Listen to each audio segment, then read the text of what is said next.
বন্ধুরা, একদিন রাতুল পুরনো তার গার্লফ্রেন্ডের স্মৃতি অনুভুক্ত করতে থাকে।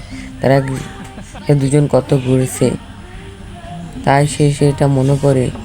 তখনই তার দরজাতে একজন ডাক দিয়ে দেখে সে ওই সাধু বাবা।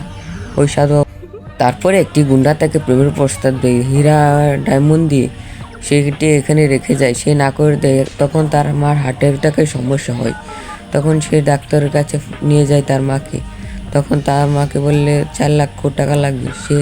সেই ডায়মন্ডটি বিক্রি করলে 4 লক্ষ টাকা নিয়ে তার মার চিকিৎসা করতে যায়।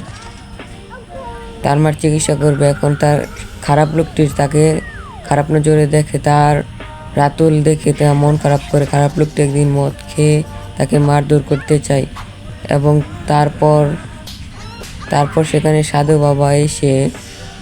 বাবা এসে বলে যা এখান থেকে। তারপর রাতুলকে সব মনে করতে সে তার গার্লফ্রেন্ডকে গিয়ে বুঝিয়ে নিয়ে আসে।